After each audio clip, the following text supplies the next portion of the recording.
Assalamualaikum warahmatullahi wabarakatuh. Sampurasun. Alhamdulillah urang sadayana dipanjangkeun yuswa. Urang nuluykeun hanca mitra masih dina judul janji nu mawapati.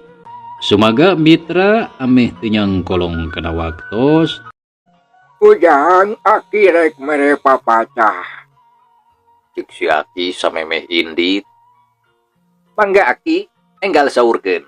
Walon sarip bari neuteup ka si Aki anu katara meuni daria. Ieu kasep papacah di aki teh. Umat hidup kudu loba inget ka Allah. Samana ulah poho ngajalankeun parentahnya anu wajib. Dekeutkeun diri urang ka pangeran sangkan sarilanya aya dina panang tayungan mantennya. Tah ngan sakitu papatah si Aki mah. Ayo atunya Aki marek balik. Cek si Aki bari terus ngaleos ninggalkeun sarip anu keur ngajanteng nangtung. Mangga Aki. Jawab sarip bari neuteup tonggong si Aki anu keur noyod leumpang. Beuki lila beuki anggang saterusna mah teu katingali. Naon maksudna si Aki teh make jeung ngomong kitu? Nah nyahoeun kitu lamun aing teh jarang ngajalankeun salat. Sarip harita ngahuleng pikiran caritaan Aki Juha anu tadi. Ras kana kaayaan dirina anu memang rumasa jarang ngajalankeun salat anu 5 waktu. Rajin osok oge belang betong loba anu kaliwatna. Da puguh loba teu ari katungkulkeun teuing ku pagawean. Omo sanggeus tokona boga 2 mah kana ibadahna teh jadi jarang pisan. Kasugri kaum dangu. Saenggeus kitu sarip asup deui ka jero imah.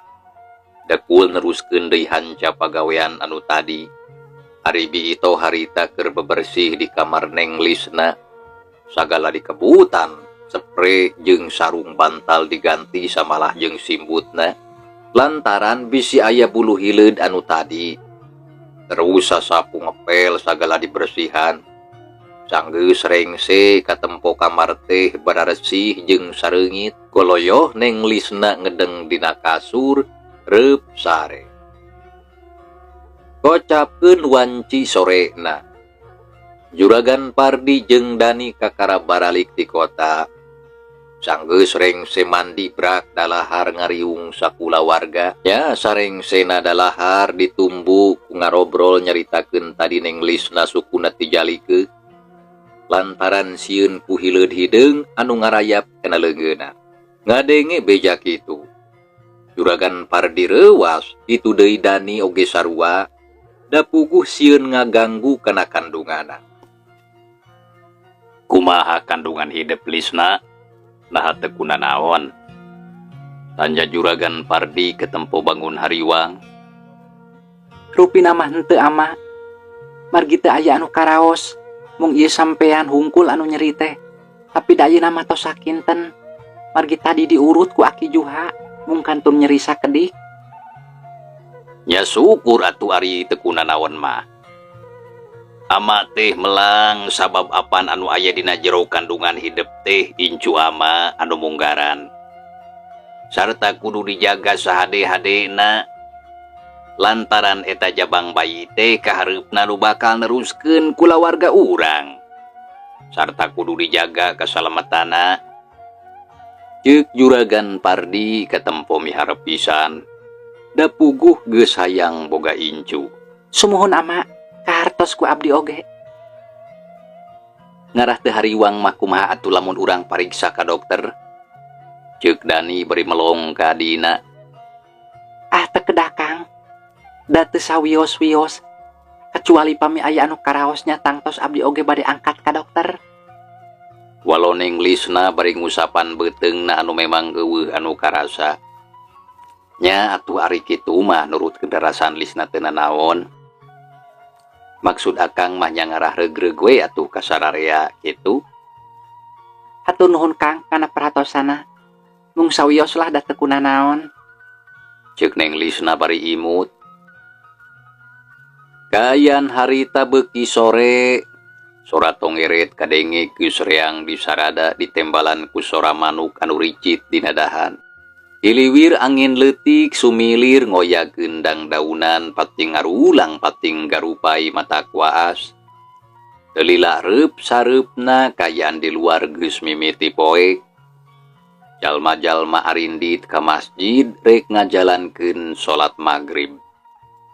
Itu deui Sarip harita make jeung daek indit ka masjid sabab tadi inget kana papatah ti Aki Juha jeung deui meungpeung keur aya di imah. Da biasa nama wayah kitu teh kadang kala can balik di toko. Kacaritakeun peutingna kira-kira wanci jam 11:30 peuting. Kayaan di imah juragan Pardi geus simpe da pugu sararia oge geus sarare. Hari di luareun imah kadenge sora jangkrik gaang kitu deui cari cangkas reang di sarada. Sakapeung sok ditema ku sora bebence jeung sora londok pating keureuleng di kebon roai. Di kajauhan hawar-hawar kadenge sora kokol ratok di tarakolan. Wasana mah anu kabagian tugas ngaronda. Peuting eta geus ngamimitian ngalider ngurilingan lembur bari ngarobrol silih tempas jeung baturna. Sakali-kalieun sok kadenge sareuseurean gogonjakan hareureuy ngusir pitunduheun. Dina kayan kitu. Ujug-ujug hiuk angin ngagelebug rada tarik dibarengan ku sora anjing babaung meni melewung. Mebeuskeun simpena kayan peuting. Datangna ti tukangeun ibah juragan Pardi. Bareng jeung kitu teuing ti mana datangna sabab teu kanyahoan ujug-ujug jeleg di tengah imah aya hiji makhluk. Rupana kacida matak pikasieun, bukna ngararewig panon bolotot, letah ngelel, sihungna ranggeteng. Buku paranjang jeung sareukeut. Awakna ruksak, bajuna rangsak. Lamun seug harita aya nu ningali mah geus tangtu matak soak. Moal henteu bakal ngabecir lumpat lamun kuat mah. Atawa bisa oge terus ngalengker kapaehan. Eta makhluk teh rarat reret nitenan kayaan didinya. Teu lila ngageuleuyeung maju ngadeuketan ka pelebah panto kamar anu dieusian ku Neng Lisna jeung Neng Epa. Lantaran sarena sok bareng duaan, sanggeus aya di hareupeun reket brai panto teh muka lalaunan. Geuleuyeung eta makhluk teh asup ka jero terus maju ngadeuketan kana pangsarean. Reg eureun digigireun Neng Lisna anu keur ngagebra sare tibra. Eta makhluk mureleng ka Neng Lisna jeung Neng Epa bangun anu ijid pisan. Delila ragamang leungeunna anu rangwa sarta kukuna anu sareukeut teh kana beuteung Neng Lisna terus diusapan. Nya atuh Neng Lisna anu keur sare tibra harita ujug-ujug ngoceak terus udang bari nyeklan beuteung. Aduh. Ceuk Neng Lisna bari terus nyekelan beuteungna anu ngadadak musial jeung nyeri. Anu lain meus-meusan. Neng Epa anu keur sare gigireun lilir terus ngoreja tudang. Teh Lisna, kunaon teh? Tanya Neng Epa bari mencrong ka lanceukna anu katempo keur muringis bari jeung teureun aduh-aduhan. Kan nyerina nyelet kana angen karasa seueul. Aduh, cik tulungan Epa, tulungan. Ceuk Neng Lisna menta tulung ka adina bari terus nyeklan beuteung. Kunaon atuh teteh? Kunaon? Tanya Neng Epa bari jeung rada gugup. Aduh, Epa teu kuat tulungan. Ieu beuteung karasa nyeri. Walau Neng Lisna terus humarurung gagerungan. Ningali kayan anu jadi lanceuk sarupa kitu teu talangke. Neng Epa harita keneh gancang gura-giru kaluar ti kamar. Rek ngabejaan bapana jeung lanceukna anu sejen. Barang geus aya di luar. Amprok jeung Sarip anu geus nyaring sabab tadi ngadenge sora Neng Lisna anu ngoceak. Aya naon Epa? Tanya Sari bari melong ka adina. Itu teh Lisna Kang. Hari saur nama nyari patuangan. Cobi tinggal ku Akang. Abdi bade ngawartosan heula ama sareng Kang Dani. Jawab Neng Epa terus ngeleos muru ka kamar bapakna. Ari Sarip sup ka jero kamar, gebeg Sarip reuas lantaran teu jauh ti Neng Lisna ningali hiji makhluk anu kacida pisan matak pikasieun keur ngajanteng nangtung. Untungna Neng Lisna harita teu ningalieun. Lamun seug bisa awas mah moal henteu luncat ngajauhan. Astagfirullahaladzim. Ceuk Sarip ngajenghok, rei bulu punduk muringkak asa ngawid-wid. Awak ngaleper keur sakedapan mah Sarip kalah ngajengjen bari melong ka eta makhluk. Teu lila eta makhluk teh ngiles ngaleungit teuing ka mana. Ya Allah, naon eta teh make jeung aya anu kitu? Sarip ngagerendeng lalaunan. Bareng jeung kitu Neng Lisna gegerewan. Kang Sarip, tulungan abdi Kang. Aduh, tulungan Kang. Ceuk Neng Lisna bari teu eureun humarurung. Ngadenge kitu Sarip harita gancang nyampeurkeun ka adina. Lisna, kunaon atuh ieu teh? Sok bejakeun ka Akang. Kang Sarip, patuangan abdi nyeri Kang. Asa aya anu ngaramesan. Tulungan Kang, tulung. Jawab Neng Lisna bari muntang kana leungeun Sarip. Bareng jeung kitu, Rojol Dani dituturukeun ku Juragan Pardi jeung Neng Epa. Ningali kayaan anakna anu keur katempo bangun anu keur ngarasakeun kanyeri, Juragan Pardi kacida pisan reuas. Lisna anaking, kunaon hidup teh? Tanya Juragan Pardi bari geek tiuk gigireun anakna. Ama, aduh, patuangan abdi nyeri. Walau Neng Lisna bari muringis. Be, ieu mah buah-buah akibat tina labuh tadi beurang kawasna mah. Dokter oge moal aya anu muka, terus kumaha ngubarana. Ceuk Juragan Pardi katara bangun anu bingung. Tapuguh kacida ngarasa hariwang kana kayaan anakna sok inggis aya masalah dina kandunganna. Ama, kumaha pami urang bantun we ke rumah sakit atuh supados diparios ku dokter. Margi ari urang mah moal tiasa ngalandongan. Abdi mah ngaraos hariwang ama bilih kandungan Lisna kunanaon. Ceuk Dani meribong bolongan sangkan mawa adina ke rumah sakit. Tapi apan ke rumah sakit teh tebih Kang. Sajabi kitu ieu teh tengah wengi. Di jalana oge tangtos parowek sareng seueur anu garinjul. Kumaha lamun kandunganna kagejleg-gejleg. Nah kinten-kinten moal nambihan repot. Ceuk Neng Epa bari rutret ka sararea. Nya, ari geus kudu kumaha atuh? Piraku kudu diantep. Tembal Dani bari neuteup ka Neng Lisna anu teu eureun humarurung. Nya pami pangemut abdi mah mending urang bantun we atuh ka rumah sakit Kang. Mu ngajalankeun mobilna kedah lalaunan. Pilihan we jalan anu teu pati renjul teuing. Margi pami diantep dugi ka enjing mah hawatos. Sareng deui hariwang abdi mah. Tah kitu kumaha Kang? Kumaha pami pangemut ama? Ceuk Sarip harita nya tujuan lamun Neng Lisna dibawa ke rumah sakit. Nya hayu atuh ari kitu mah ama satuju. Urang bawa we ke rumah sakit. Tapi saha anu rek nganteurna nah rek sararea milu ka ditu? Ceuk Juragan Pardi tumanya ka anak-anakna. Nya urang sadayana we atuh ngiring ka ditu supados regreg. Sareng bilih aya nanaon, aya rencang pikeun pakukumaha. Nya bener kitu Sarip, urang sadarea we lah. Tapi kumaha di imah lamun seug ditinggalkeun ku kabehna moal aya nanaon?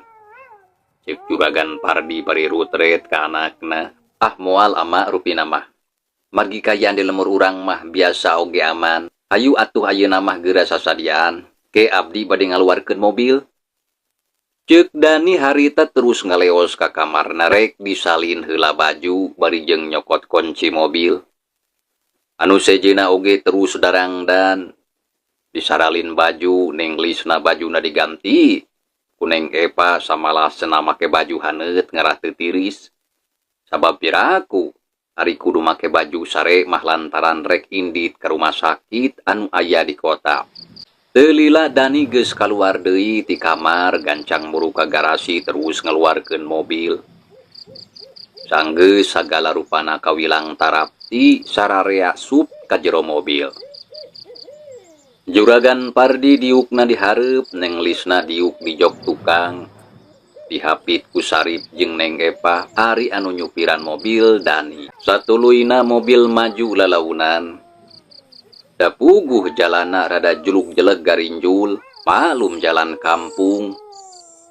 Barang nepi ka pengkolan, gok amprok jeung rombongan ronda tiluan. Ya di antarana aya Jang Iman, anakna Pak RT Jahri, jeung babaturana anu keur nikreuh laleumpang bari hahariringan. Jang Iman. Cek Dani harita bari regeureunkeun heula mobilna. Kacana terus dibuka. Gening Akang, bari angkat ka mana ieu teh Kang? Walon Jang Iman bari neuteup ka Dani. Pugu Akang tere ke rumah sakit ieu teh. Naha saha anu teu damang Kang? Tanya Jang Iman bari melong ka jero mobil. Ieu Neng Lisna adi Akang. Jang Iman keparengan panggih di dieu. Keur ngararonda ieu teh lain. Laras Kang, abdi sareng rerencangan nuju ngaronda ieu teh. Biasa we ngeder ngurilingan lembur ngajaga keamanan. Nya halus atuh ari kitu mah. Sakalian we atuh pangnalingakeun imah Akang. Lantaran eueuh sasaha. Tah ieu keur meuli ududna bagi-baginya. Cek Dani harita bari ngasongkeun duit kertas 3 lembar. Oh kitu mangga Kang. Sawios teu kedah salempang bumi mah tangtos ku abdi sadaya tangtos ditalingakeun. Ya artosna ditampi atuh nuhunnya. Walon Jang Iman katempo atuh dibere duit teh lantaran boga keur meuli udud. Ayu atunya Akang rek terus ya. Mangga Kang, mangga. Mugia sing salamat di perjalanan. Nya geus kitu mah Dani ngajalankeun deui mobilna. Diteuteub ku ronda anu tiluan, beuki lila beuki jauh antukna teu katingali. Rezeki mah geuning ti mana we datangna samalah mah. Jadi sangkat di tadina mah lamun ngaronda peuting ieu bakal beunang duit. Ceuk saurang jajaka anu ngaran Jaja bari seuri. Bener da kitu atuh. Cekolot oge ari geus rezekina mah sanajan jauh oge pasti nyamperkeun. Sok gancang bagikeun man. Pempas anu saurang deui anu katelah si Upai anakna Mang Ohim. Engke atuh sia Upai. Si laing mah meuni haripeut ari kana duit mah. Siga ucing nejo lauk. Tara aya kasabaran sia. Walon Jang Iman bari nyerenge seuri. Lain tara aya kasabaran euy. Tapi lamun diengkekeun maneh bisi kaburu poho terus heug disakuan ku sorangan. Bener teu? Cek si Upai bari ngereret ke si Jaja. Nya bener kitu. Oglah yeuh. Ayeuna kuing dibagikeun, sangkan maraneh duaan teu ngaromong wae kopta salamar sewang. Jang Iman harita ngabagikeun duit salambar sewang. Satagancang ditampanan ku Jaja jeung si Upai bari nyerengeh duanana ngarasa atoh. Sanggeus kitu terus ngeureuyeuh laleumpang deui. Si Upai jeung Jaja ratok narakolan kohkol, ari Jang Iman nyorot-nyorotkeun baterai ka tempat-tempat anu paroek. Ayeuna rek ngeder ka belah mana euy? Tanya si Upai bari leumpang. Urang ka belah ditu we atuh ngarah engke balikna ngaliwat ka imahna Juragan Pardi. Apan kitu cekang Dani oge tadi kudu dipangnalingakeun cenah. Lantaran di imahna eueuh sasaha. Jeung deui apan urang teh geus dibere duit minang kaburuhna. Walon Jang Iman bari ngaharudumkeun sarungna. Lantaran geus karasa hawa teh beuki peuting beuki tiris meuneu nyecep. Nya hayu atuh lamun kitu mah, tah urang kadenya we jalana sakalian bari ngurilingan tempat anu can kaidar. Ceuk Jaja terus leumpang ti heula leok mengkol ka belah kenca. Terus maju ngaler. Trok kadenge kohkol di tarakolan. Anu ngaronda terus laleumpang srog kaburuan imah Mang Ocin. Kaayaan didinya tuning sepi jempling. Maneh geus jarempling kieu geuning oy. Sigana batur mah geus sarees kabeh da geuning meniti iseun di lembur teh. Ceuk si Upay bari leumpang teh panonna rarat reret. Batur mah geus sarees. Da geuning anu kadenge sorana. Walon Jaja bari plok nepak leungit anu nyentet kana pipina. Teu lila anjog ka kebon sampe. Ronda anu tiluan leok mengkol ka katuhu terus lempeng teu lila antarana lar ngaliwat ka hareupeun pakarangan Imah Juragan Pardi. Anu tempatna ketempola lega. Imah naweweg jeung gede loba tangkal bubuahan jeung kekembangan. Tuh Imah Juragan Pardi tingali geura meuni gede jeung alusnya.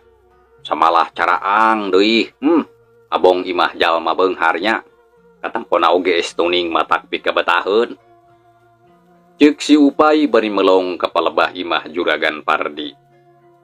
Teu kawas deui mah urangnya. Geus utut teh mana hareureun jeung paroek eueuh tempat keur hitut-hitut acan. Kayaan di imah maneh Jaja. Nya akur we atuh jeung kayaan di imah dewek sarua bututna sarua waruratna. Jawab si Upay bari jeung nya kakak seuri. Ari maneh keun bae we atuh butut-butut oge da imah sorangan. Sarta jadi tempat urang pikeun ngiuhan. Sok we pikir ku maraneh. Imah Juragan Pardi kasebutna halus. Tapi maraneh bisa milu nempatan henteu? Tanya Jang Iman ka baturna anu dua. Nya henteu sanajan halus oge teu bisa milu cicing euy. Tak kulantaran kitu urang teh kudu loba ngucap syukur. Lantaran butut-butut oge masih kene boga imah keur tempat urang cicing. Sabab teu saeutik batur mah anu teu bogaeun. Nya bener caritaan maneh teh Iman. Ayulah ayeuna mah urang diukeula dina teras. Capek euy uing mah. Si Upay harita ngalengkah ka jero pakarangan. Jang Iman jeung Jaja nuturkeun gek dariuk dina teras. Kayaan didinya katempor ada caraan lantaran geus dipasangan lampu listrik. Kusiwel Jaja ngaluarkeun dompet bako terus ngalinting, wur diseungeut. Si Upay kitu deui Jang Iman nurutan. Tiluana pating pelenyun udud bari jeung anteng ngarobrol. Tapi sabot keur kitu blig-blig gigireun imah kadenge aya sora anu leumpang. Anu tiluan curing hat terus bareng ngareret ka palebah datang na sora. Aya sora jalma anu leumpang euy. Tah, kadenge teu ku maraneh. Ceuk Jang Iman bari melong ka gigireun imah. Kadenge ku uing oge. Ayo gancang urang tingali bisi aya jalma anu rek ngagarong ka imah yo. Walon Jaja terus cengkat. Jang Iman jeung si Upay nurutan. Geus kitu tiluana gura-giru muruka gigireun imah. Jang Iman nyorot-nyorotkeun batre. Bareng jeung kitu kolebat aya bayangan hideung ngolepat ka pipireun imah.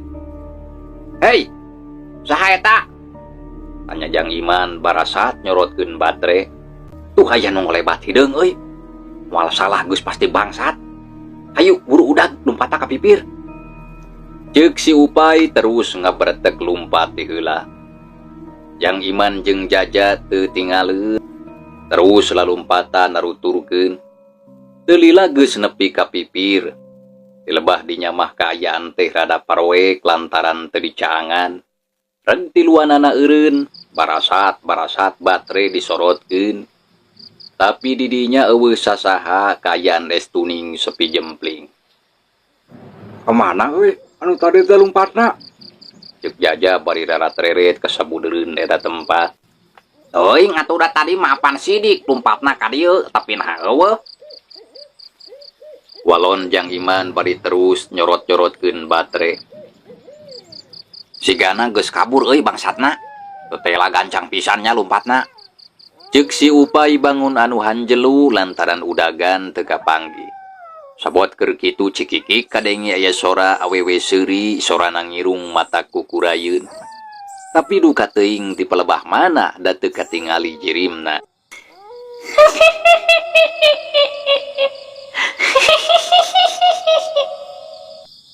Gebeg atuh ngadenge kitu Jang Iman jeung batu nareuwas. Rai bulu punduk pating puringkak asa ngawid-wid. Iman, ari mana seureun teu? Tanya Jaja bari ngareret ka Jang Iman. Teuing patusuri. Di tadi oge jempe, si Upay meureun. Teuing oge. Tembal si Upay bari culang cileung. Manehna geus mimiti ngarasa keung. Nyalamun urang tiluan teu. Terus saha atuh? Ceuk Jaja bari rutret ka baturna. Bareng jeung kitu ngong aya anu ngomong. Kuring anu seuri mah.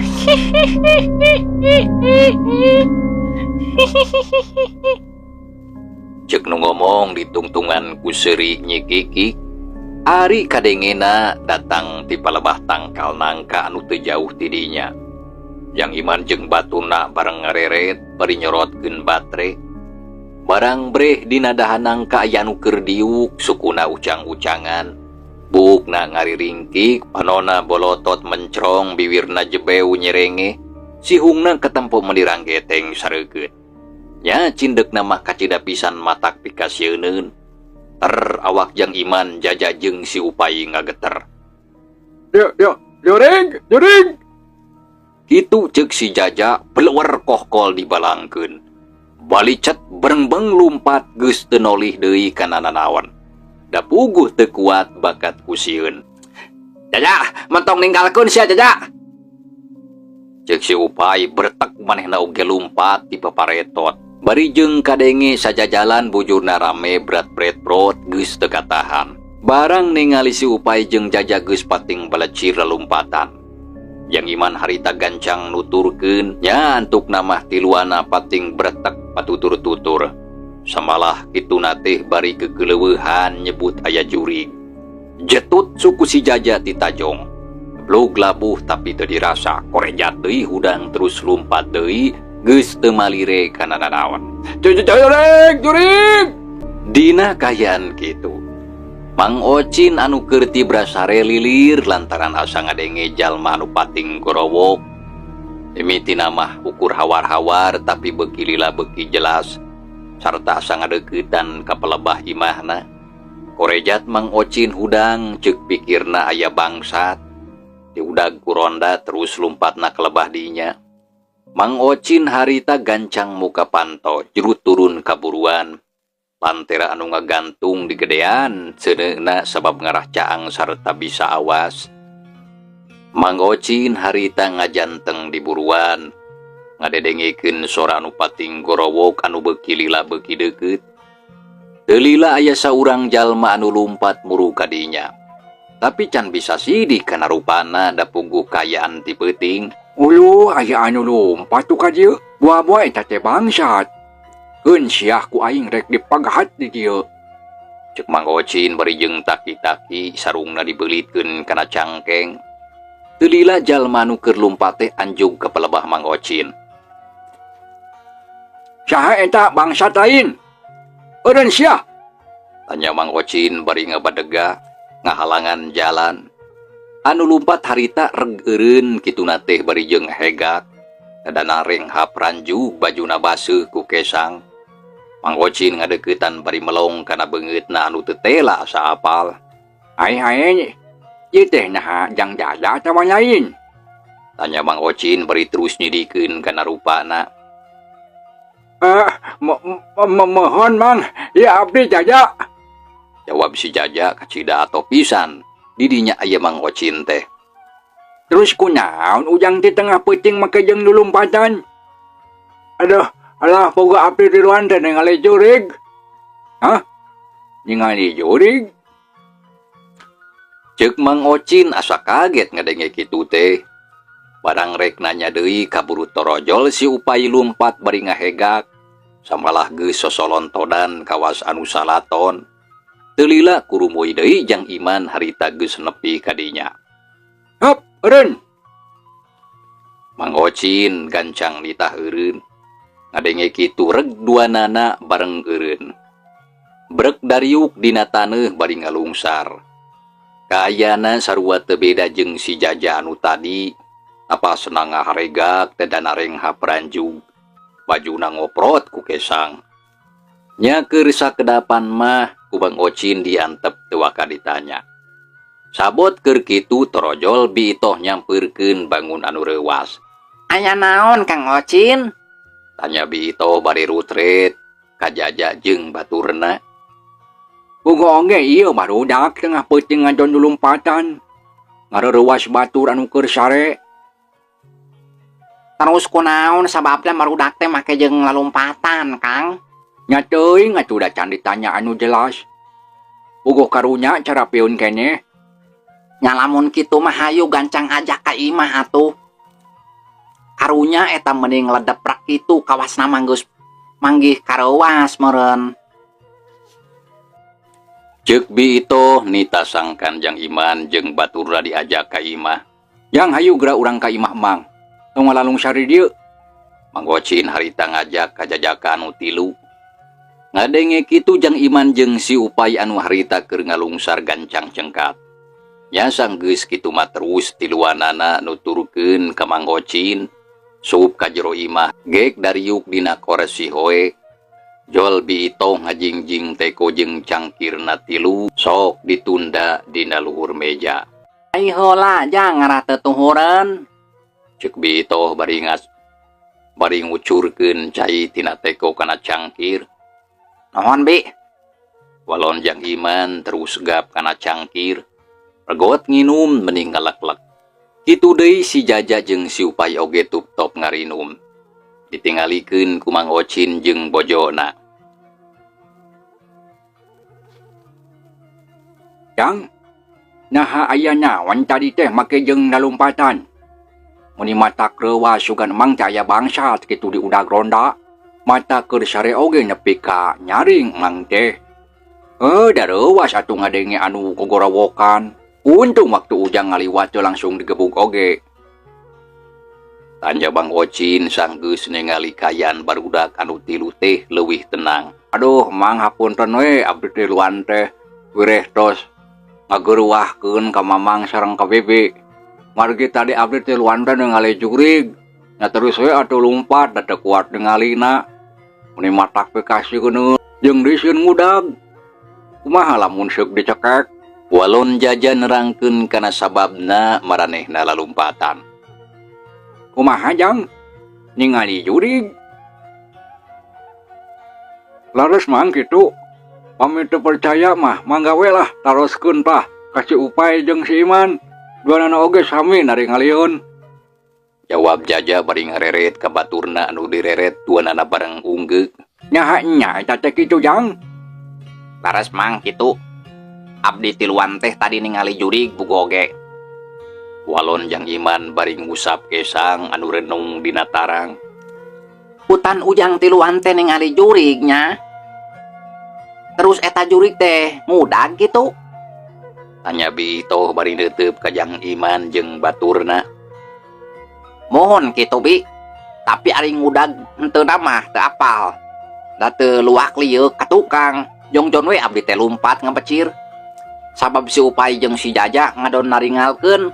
Nah di mana Jang make panggih jeung jurig. Asa heran bibi mah ieu teh.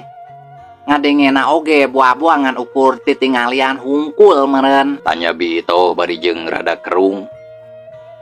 Ah, sanes ukur titingalian Bi.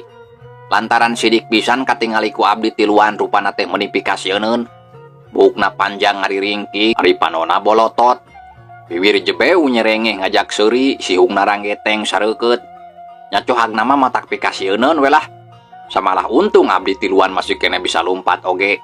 Jika nama lamun henteu mah geus pasti bakal dikerekep sarta getihna diserot nepi ka saat. Ih, amit-amit. Kitu ceuk si Upay nyaritana ditungtungan bari jeung ngabiri gidig. Lantaran inget deui kana rupa makhluk anu tadi katingali. Mang Ocin jeung Biitoh ngadenge beja kitu teh meuni olohok asa percaya asa henteu. Ari ningali jurig teh ningali di mana, Jang? Di pengkeren bumina juragan Pardi, Bi. Dina dahanangka. Walon Jang Iman. Kadenge kitu Biitoh jeung Mang Ocin duanana silih reret. Tukangan imah juragan pare di. Nyarek naon make jeung los-los kadinya beding-beding. Lamun kanyahuan kuno boga imahna moal teu bakal disangkarek maling atuh lamun kitu mah. Cek Mang Ocin bari mencrong kajajakan nu tilu. Bogoh oge kieu mang ari caritana anu salengkap nama. Barabat Jang Iman harita nyaritakeun deui lalakon anu tadi ti mimiti keur ngaronda panggih jeung Dani di pengkolan. Sakabehna ditek-tek keueuh anu kaliwat. Da puguh ngarah ka harti ku Mang Ocin jeung Bito, jeung deui sangkan ulah boga sangkaan anu lain-lain ka maranehna tiluan. Tah kitu mang lalakon abdi tiluan teh. Jang Iman nutup sakabeh caritana. Oh, jadi kitunya ceritanya teh. Juragan Pardi sakula warga ayeuna teh keur aridit ke rumah sakitnya. Lares mang kitu. Margi nenglisna cenah teu damang wartosna mah. Kang Ocin, moal nenglisna gering teh akibat labu tadi beurang gitu. Nyaha iraha nenglisna labu itu. Akang mah sacan ngadenge bejanya. Tanya Mang Ocin bari melong ka bojona. Sababnya Mang Ocin mah can ngadenge kana bejana. Da puguh tadi beurang keur indit ka kebon melakeun bini suuk nepi ka sore. Sarta terus balik ka imahna, teu nyimpang heula ka imah dunungana. Mitra cageula ieu carita urang tunda heula. Insyaallah kin urang lajengkeun deui. Atur nuhun kana naon rupi baratosana wilujeng kantun. Wassalamualaikum warahmatullahi wabarakatuh.